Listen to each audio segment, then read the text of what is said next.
So now I have this, and what I need to do is I need to transform.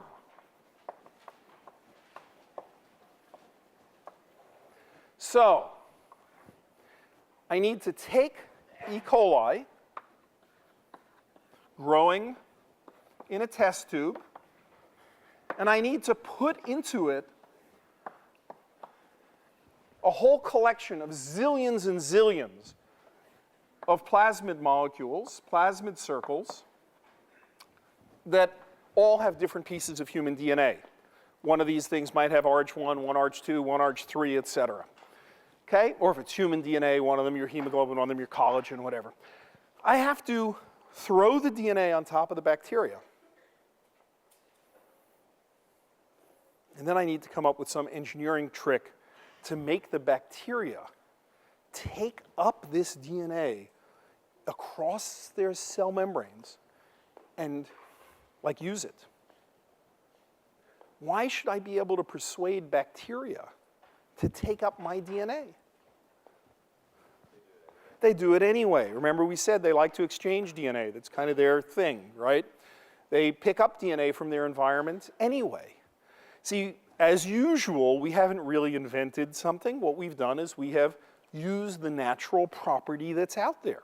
And the natural property is bacteria like to slurp up DNA. Now, in fairness, some pretty cool protocols were developed that improve the ability to do it. You treat the DNA a little nastily, you give it certain ions, you heat shock it in a certain way, and then it encourages it to slurp up DNA better. But the ability to slurp up DNA was there in the first place. We couldn't have given it the ability to slurp up DNA if it wasn't there, but we can always goose it up, improve it in certain ways. And there are great protocols that were developed in order to be able to increase the efficiency of such transformation. So now, we now have our E. coli. Here's an E. coli. Some of the E. coli have acquired a plasmid containing human DNA, or maybe if we used yeast DNA.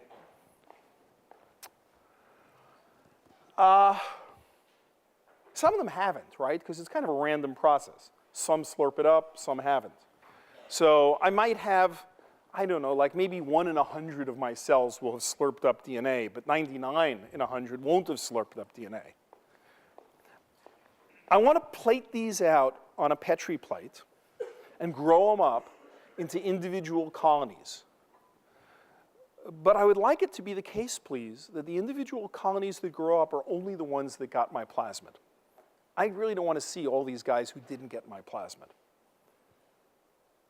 So what do? Do I go in there with a microscope and try to figure out which ones got my human DNA plasmid? So I would love to plate it out and only have the guys who got my plasmid grow. How do I arrange that only the guys who got my plasmid will grow? Sorry? For something. I got to put in a gene into that plasmid so that only the guys who get that will grow. Any ideas for what gene might go in there? Sorry? How about a gene conferring resistance to an antibiotic? And then what could I do? Well, I could plate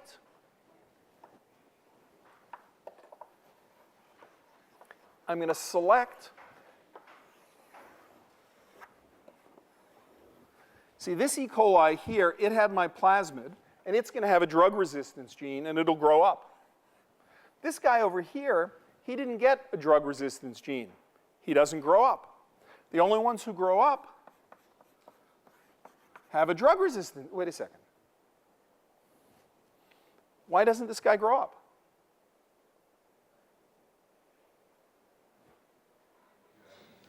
Oh, I got to add the drug. Good point. So what I'm going to do is I add my drug to the plate. I add my drug to the medium, to the Petri plate here. And now my Petri plate is, say, a penicillin plate, or a streptomycin plate, or an ampicillin plate, or a kanamycin plate, or a whatever. And then the only things that could grow up are the ones that have resistance to whatever antibiotic I used. So I grow them up on that plate, and they grow up just fine. The ones who didn't get, now, how did I get that antibiotic gene into the plasmid? It actually comes that way in nature, sort of. Now, when I get good, I can move them around from one to another, but they actually, nature thought of it first. Nature gave us something that had an origin of replication and an antibiotic resistance gene, and we could just add things to it. It had everything we needed. It had the ability to slurp up DNA. It had the ability to confer a new property on the cells, like resistance to antibiotics. And when we're done, we have a library here.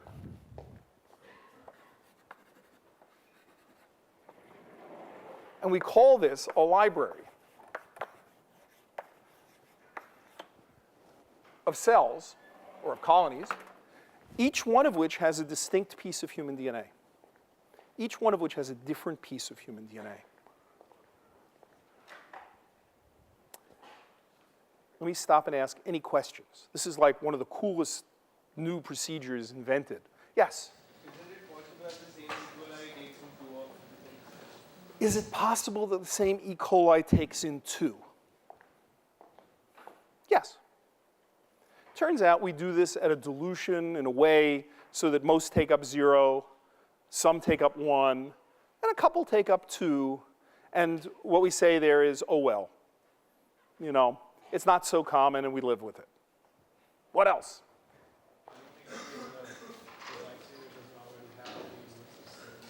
I better use a bacteria that's not already resistant to this antibiotic. Good point. That's right, and I can do that. Yes?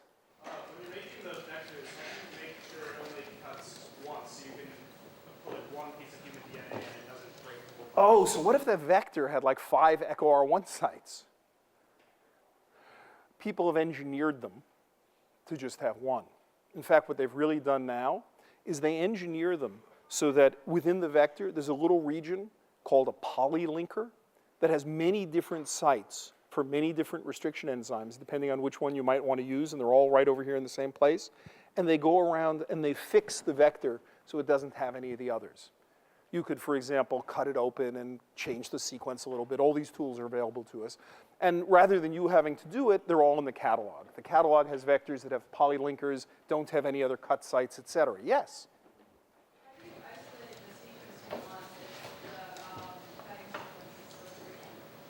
Oh, so you're asking two questions. One is you're asking, how do I find the particular thing I'm looking for on the plate amongst the millions of colonies that might grow up? Or are you asking, if the cutting sequence is so frequent, how do I avoid cutting in the middle of the sequence I want?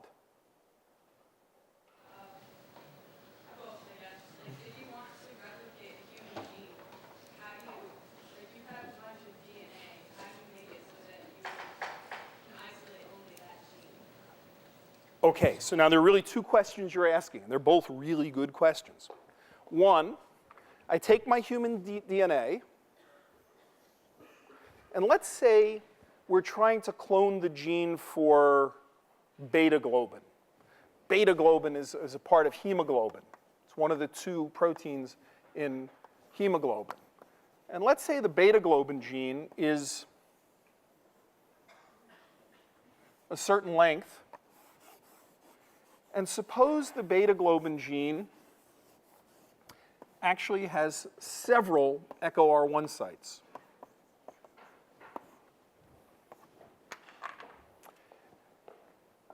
I'm going to chop it up into multiple pieces. That's bad, right?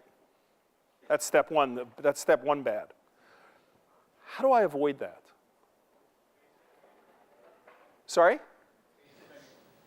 Paste it together. Now, once I cut it, all the pieces of human DNA are floating around. How do I know what to paste to what? Methylate it. So first I could take my human DNA and I could methylate it. Then it won't get cut up by the enzyme. But what's the problem with that? None of it will get cut up with the enzyme. Suppose I did something that was a compromise, though. Suppose I added, a little methylase and a little restriction enzyme. And the methylase went around randomly and put some methyl groups on, then these wouldn't get cut. And sometimes it might put on that, and those wouldn't get cut, and would just get cut here. I would call such a thing a partial digestion. It can be done one of two ways. I could just add a little bit of restriction enzyme and not give it too long, or I could add a mixture of a little restriction enzyme, a little methylation enzyme, and let them have at it.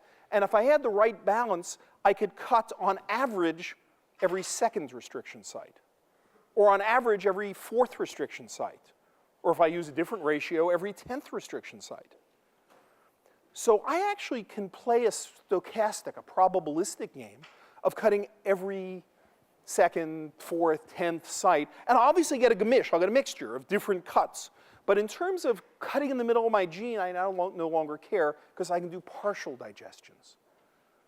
Now, that means that in my library, I might not just have the eco fragments, but because I did a partial digestion, I might have 2 consecutive or 5 consecutive eco fragments if I've done a partial digestion. But your question still stands, how do I find my right gene? How do I figure out which is the right gene? So I've got this. I've got my plate.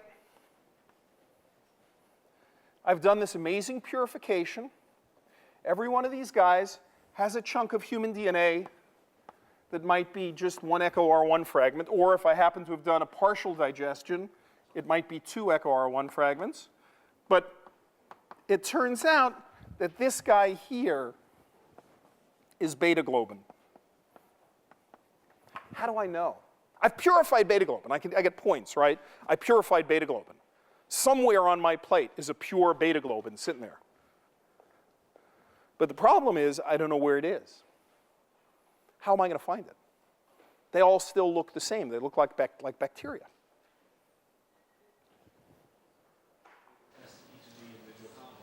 To do what? In this case, find some way to determine whether a certain colony Has the beta globin gene in it. So I somehow have to test each colony to figure out whether it's got the beta globin gene in it. How do you propose to do that?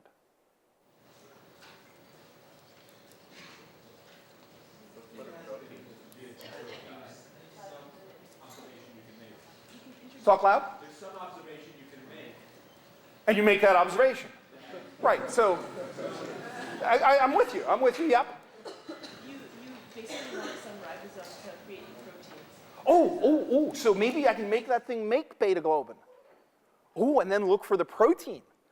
Problem with that is E. coli doesn't read human instructions. So E. coli's polymerase won't read, but it's a great idea. Maybe we can do that. Any other ideas? How are we going to find our gene? We've made a library. We have a library. It's a bigger library than MIT. It's got more volumes than MIT. How are we going to find our book? Put it in a medium without beta globin. Put a medium without beta globin. If it grows or not. See if it grows up. E. coli couldn't care less about beta globin. It doesn't need beta globin, and in addition, it won't produce beta globin because it doesn't read the human instructions. All right, so we've gone to all this trouble. We've made a library with all the possible books in the human genome, and we don't know how to use the library. Friday's lecture, let us discuss how to use the library.